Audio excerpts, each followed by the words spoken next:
Nelson de Ossa de malas prontas a caminho do Rio de Janeiro. Enfim, agora vai. Torcedor cruzmaltino, Vasco e Real Betis muito perto de assinar o contrato para o empréstimo do jogador. Eu vou trazer, é claro, essa informação importantíssima para você aqui na manhã deste seu domingão. Além disso, também informações importantes relacionadas ao empréstimo do Vasco no valor de 40 milhões de reais. A Crefisa está envolvida, tá? Nesta operação. Vou trazer informações importantes relacionadas a isto para você. Fala também sobre Mauro César Pereira, novamente insistindo, querendo falar do Vasco da Gama, querendo falar da venda para a família Lamáquia. É chato demais ter que ouvir flamenguista querendo dar pitaco no dia a dia do nosso Vascão. Eu quero começar, cara, já com essa grande informação, talvez a principal notícia, né, da manhã deste domingo para você, que é relacionada a Nelson de Ossa. O Vasco da Gama está por detalhes de anunciar o meia colombiano como o segundo reforço do Vasco nesta janela de transferências. Após aproximadamente 30 dias de negociações, com muitas indas e vindas entre Vasco da Gama e Real Betis, o acordo está muito próximo de ser concluído, tá? O clube espanhol aceitou as garantias apresentadas pelo Vasco da Gama e Nelson de Ossa chegará a São Januário, então, por empréstimo com opção de compra, tá? Obrigação de compra também, através de metas batidas, metas muito simples de serem batidas, vêm praticamente com essa obrigação. Ele vem por empréstimo, mas o Vasco já sabendo que no meio do ano que vem terá que comprar o jogador. Hoje, Vasco, Nelson de Ossa e Real Betis discutem apenas os últimos detalhes financeiros, principalmente se o Vasco, né, fará um pagamento inicial ou em uma data futura. Entre Vasco e Nelson de Ossa já está tudo acertado e não é de hoje, tá? As partes já há algum tempo chegaram a acordo em relação às bases salariais, às luvas, né, de contrato, ao tempo de contrato, inclusive também que ele vai assinar no nosso Vascão. Entre Vasco, então, e o meia colombiano já está tudo certo, tudo detalhado, tudo pronto para ser assinado. Essa negociação é importante deixar sempre muito claro a todos que acompanham, né, os nossos vídeos. Ela foi uma negociação que contou com participação direta do novo investidor do Vasco da Gama, que é Marcos Lamáquia, tá? Marcos Lamáquia atuou nos bastidores para dar as famosas e chamadas garantias necessárias para destravar o acordo com o Real Betis, as garantias financeiras, né, de que o Vasco da Gama teria condições de arcar no meio do ano que vem com a compra dos direitos econômicos do meia colombiano. Tudo ocorrendo dentro do planejado. Pelo andar da carruagem, Nelson de Ossa deve desembarcar ainda nesta semana no Rio de Janeiro para definitivamente assinar contrato com o cruzmaltino. Chega com status, né, de primeira grande contratação do Vasco nesta janela de transferências, mas principalmente a primeira contratação de Marcos Lamáquia no comando da SAF cruzmaltino. Então, Nelson de Ossa sendo aguardado no nosso Vascão. E recentemente, tá, Nelson de Ossa, que está muito perto, né, de ser anunciado pelo cruzmaltino, ele já vem confirmando a amigos pessoais, a familiares, que vai jogar no Vasco da Gama. Então, muitas pessoas aí que trocam o dia a dia com o Nelson de Ossa já vem ouvindo por parte do meia colombiano de que ele será o novo reforço do Vasco nesta próxima janela de transferências, que vai vestir a camisa do Vascão no restante desta temporada de 2026. Tá empolgado? Eu tô, cara. Eu acho o Nelson de Ossa um jogadoraço.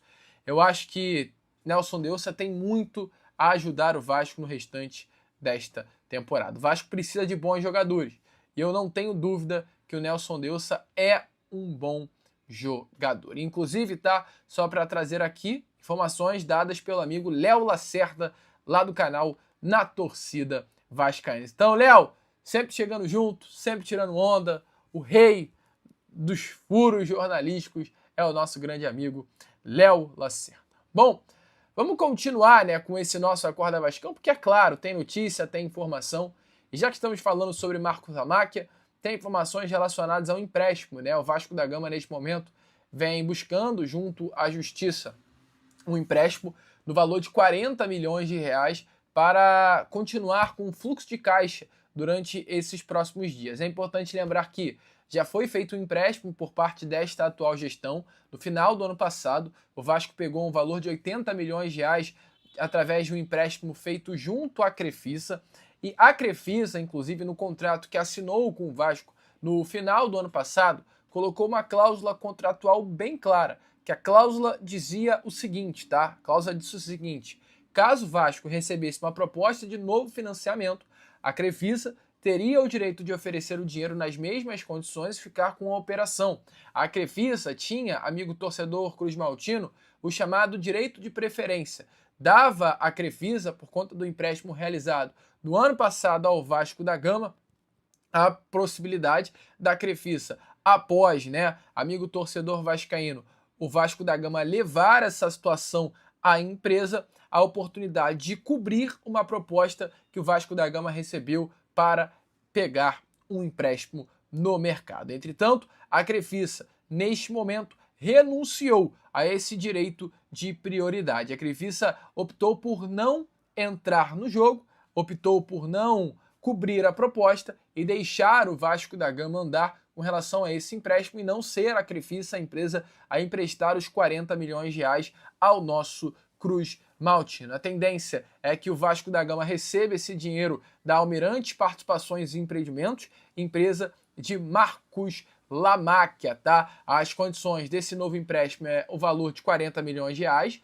O Vasco terá o prazo de 1 ano para pagar esse valor, sem juros remuneratórios, uma correção monetária pelo INPC. Os tributos da operação serão acrescentados ao valor desembolsado, após a confirmação da venda do Vasco da Gama, e partes dos recebíveis que o Vasco tem da Liga Forte União estão sendo dados como garantia nessas tratativas. O acordo ainda não está fechado, é importante trazer a vocês, mas o Vasco protocolou recentemente esse pedido para que a Justiça autorize, logo em seguida valide a operação e o Vasco da Gama consiga ter esses 40 milhões de reais em seus cofres. Mas a grande informação se trata exatamente disso: a Crefisa renunciou a um direito que ela tem da prioridade contratual para fazer esse empréstimo, mas autorizou também que a Almirante, empresa de Marcos Lamáquia, que comprará a SAF Cruz Maltina, ande e compre e dê o empréstimo ao Vasco da Gama.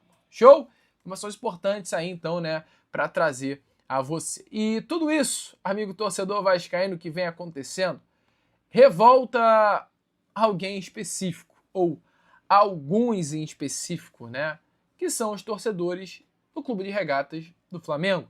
E eu, sinceramente, gostaria muito de entender o porquê, cara. Sério, por que os caras estão tão revoltados? Por que os caras estão tão chateados?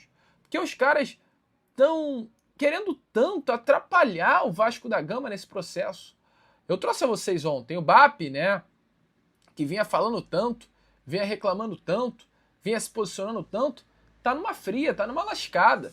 O Flamengo, ele nesse momento, amigo torcedor Cruz Maltino, ele deixou claro que não vai pagar aos empresários a comissão. O Flamengo, ele, a partir deste momento, informou que pretende renegociar e reprogramar pagamentos de comissões a empresários até o fim de 2026. O Flamengo comunicou, inclusive, que os pagamentos pendentes já desse ano serão adiados para 2027, o tal do calote. O Flamengo dando calote nos empresários. Os empresários, trouxe a vocês na noite de ontem, foram até a agência criada pela CBF reclamar desse movimento de calote por parte do Flamengo. Entretanto, o mais impressionante é que enquanto o Flamengo está nessa situação deplorável, o BAP está de olho no Vasco, está de olho na venda, e ontem o Mauro César Pereira, em uma entrevista ao Charla Podcast, também teve a audácia de falar sobre a venda do Vasco. Gente, esquece o Vasco, vá seguir a vida de vocês. Alô, flamenguistas, esqueçam o Vasco da Gama. Se liga só nas palavras do Mauro César Pereira, querendo citar o Vasco nessa situação. Olha aí. Acho um pouco ingênuo até essa visão de muitos vascaínos, como se a venda fosse a solução. Você não sabe, se for vendido, qual vai ser o investimento que vai ser feito. Para montar um time de primeira linha é muito dinheiro, além da dívida do Vasco. A expectativa que é criada deveria ser de uma salvação do Vasco. Depois pensa em time. Essas pessoas não aprendem a lição. Não aprenderam nada com a 777, não aprenderam nada com o que aconteceu com o Botafogo. Por que pisa no calo do Baco, o presidente do Flamengo? São dois rivais do Flamengo. Ele falou uma coisa outro dia numa entrevista que ele deu no BarbaCast. Falou, imagine se o Flamengo usasse seu poderio financeiro atual para comprar um time pequeno e esse clube chegasse a disputar o mesmo campeonato que o Flamengo. O que as pessoas diriam? Aí falou, pô, não tem problema nenhum. Se amanhã quiserem comprar o Vasco, basta esperar terminar o mandato da presidente do Palmeiras. No dia que ela não tiver nada a ver com o Palmeiras, pode comprar o Vasco, comprar o que ela quiser. A Manuela que está comprando, mas pela lei, de fato, o enteado laços familiares estabelece laços familiares. E o próprio marido dela já fez vídeo, né, com o filho falando sobre o assunto. Então, e que ela teria cargo nesse Vasco no futuro. Ficou muito caracterizado. O que eu sei da ANRESF, que é a agência reguladora dessa questão, está diante de um desafio muito sério. E, na minha opinião, se ela permitir, ela já começa desmoralizada. É um grupo de pessoas, né, que são encarregados da CBF. De certa forma, seria um órgão independente, pelo que eu entendo, para fazer as avaliações e as cobranças relativas ao fair play financeiro que está em fase de implementação. Isso seria uma espécie de órgão regulador. Então, essa negociação teria que passar por eles. Porque realmente não faz o menor sentido, gente. Não dá para você ser presidente do Palmeiras e dono do Vasco. Ah, mas não sou eu, meu marido, é o meu filho, meu enteado. Não dá. Colocar fair play financeiro e arrumar essa bagunça que é o futebol brasileiro, que é o paraíso dos calotes, sem regulamentação, que atrai todo tipo de investidor, que é perigoso para os clubes, porque pode aparecer qualquer 171, qualquer picareta, qualquer safado e comprar um clube. Qualquer aventureiro pode aparecer aí e comprar um clube, cara. Se permitirem isso, eu acho que vai ser uma desmoralização de uma coisa que nem começou. Agora, se quer comprar, espera o ano que vem. Boa, torcedor. Vê se tem como falar alguma coisa, gente. É muito chato. Ô, cara chato. Mauro César Pereira é chato, Bap é chato. Todo mundo relacionado ao Flamengo é chato demais, cara. Os caras não tem nada pra fazer, não é possível. Sério, é revoltante. Isso que o Vasco tá mal, cara. Eu fico pensando, no dia que o Vasco voltar a ser uma potência do futebol brasileiro, eu acho que esses caras ficam, assim, alucinados. Os caras devem ficar sem chão, sem algo a fazer. Assim, vai ter muita gente aí, gente, de verdade. Agora falando sério, vai ter muita gente pelo Brasil entrando em parafuso quando o Vasco da Gama se tornar novamente uma potência do nosso futebol. Porque os caras não estão preparados. E qualquer indício que o Vasco dá de ressurgimento, a situação é essa aí, ó. Desespero, caos, briga generalizada. É tenso, amigo. Mas deixa aí, é claro, a sua opinião nos comentários. Olha, torcedor, não tá fácil. Aquilo que a gente viu quinta-feira, mais uma vez, acabou aí com o humor do vascaíno. Eu ontem, aqui na minha cidade, fui em algumas festividades. Feijoada de clube amador, depois à tarde mais um jogo de clube amador, depois à noite fui no aniversário. E todo lugar, parece que as pessoas quando veem esse rostinho aqui meio acabado, ou melhor, bem acabado, elas já ligam ao Vasco e já falam, né? Vasco tá feio, hein? O Vasco tá feio, hein? O Vasco tá feio, hein? E eu juro para você, torcedor, que eu não tenho mais nem forças para debater o assunto Vasco. Preciso, é o meu trabalho, é assunto que acaba colocando comida na minha mesa, então eu tenho que ter toda a disposição do mundo para falar de Vasco. Voltando ao pré-jogo dessa semana, a hora que saiu a escalação, o Flávio Dias fez aquela pergunta básica. Jean, como é que faz aí para enfrentar uma equipe igual o Vitória, que é uma equipe tão difícil de ser batida no Barradão? Há menos de 2 meses, o melhor elenco da América do Sul, aí o rival foi lá e acabou sendo engolido pelo Vitória. O Flávio até comentou, olha, eu acho que a bola vai ficar com o Vitória. Como é que faz para ganhar esse jogo, Jean? Aí eu no pré-jogo eu disse, olha, Flávio, primeiro de tudo, se a gente puder aí combinar com os nossos jogadores para eles não fazerem o gol pro Vitória, já tá bom. Já é um começo para você começar a incomodar outra equipe. Porque você não pode fazer com que as arquibancadas do Barradão comecem a jogar junto com o seu time.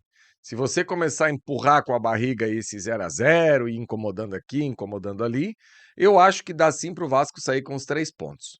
O que me preocupa, eu lembro que eu falei isso, é como machucar essa equipe do Vitória diante da falta de força de todo o ataque do Vasco e também pela ausência do Paulo Henrique, porque basicamente acaba ficando o Vasco com um jogador de força, que é o Cuiabano.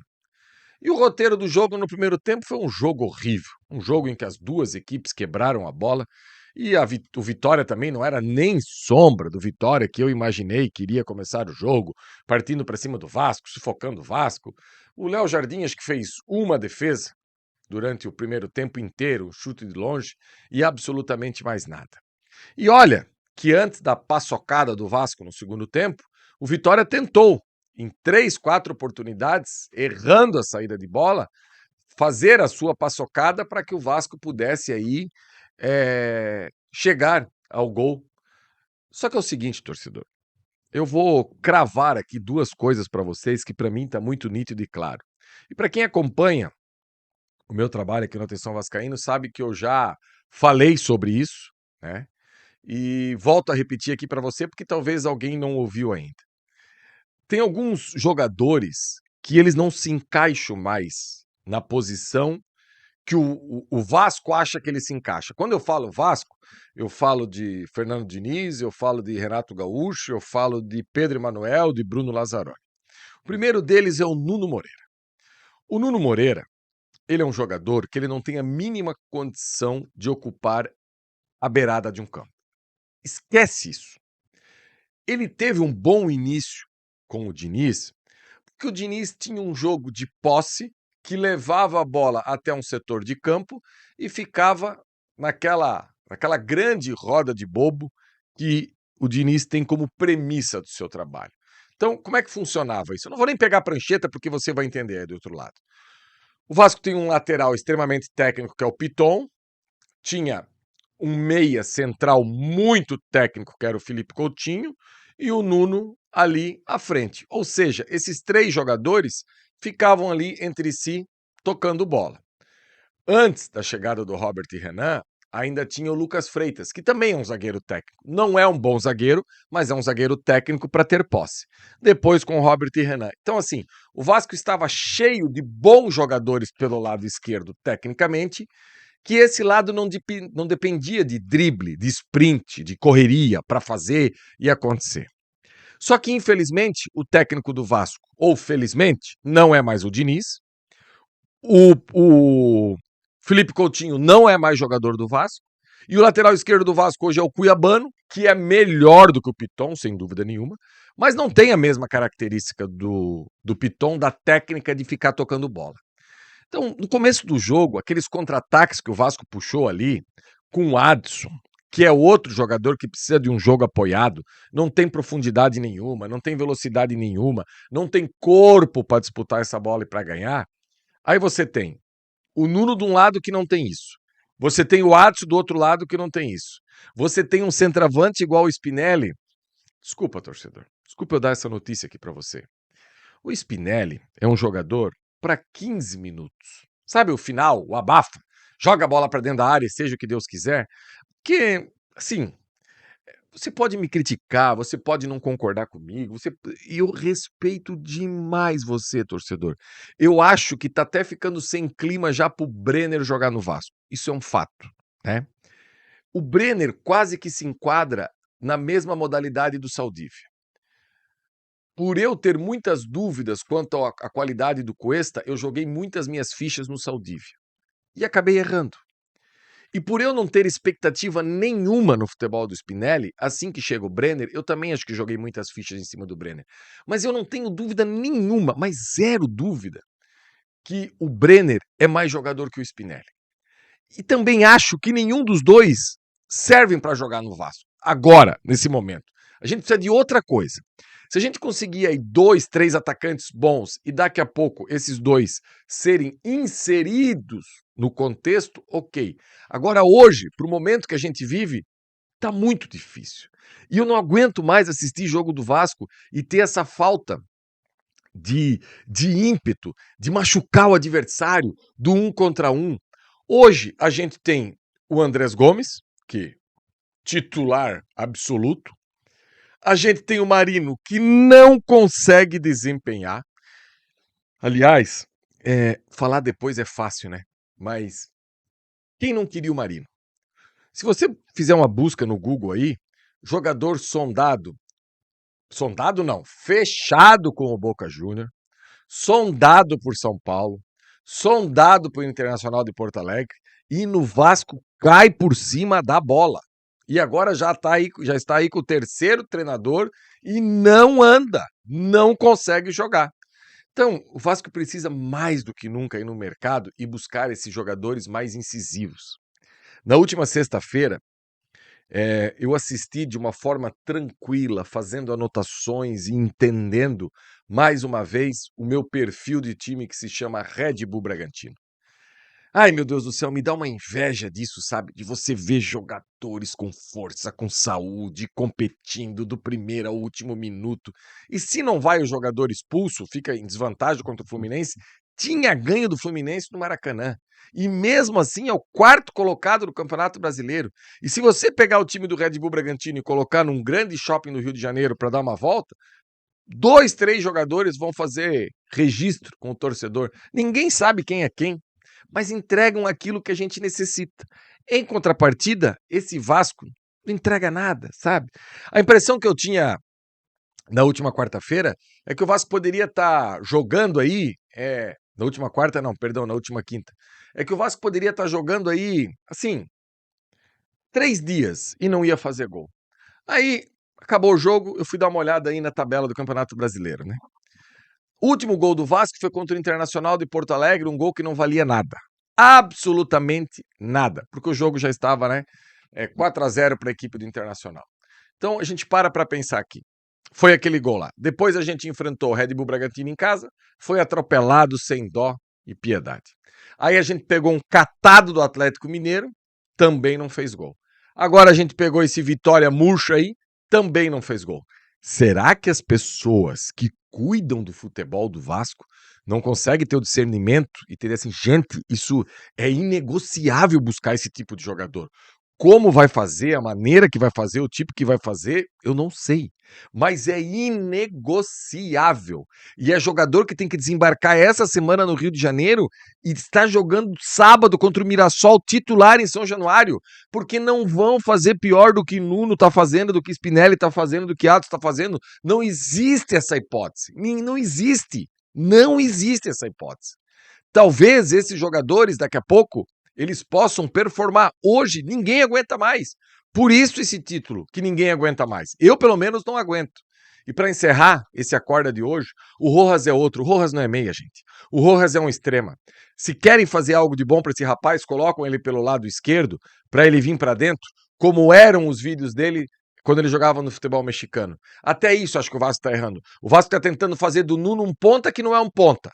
O Nuno só pode jogar ainda como esse meia atrás do atacante, como ele jogou alguns minutos com o Pedro Manuel no último jogo. O Diniz lá atrás tentou fazer do Nuno uma nova versão do Tietê, que absolutamente afundou e nunca deu certo.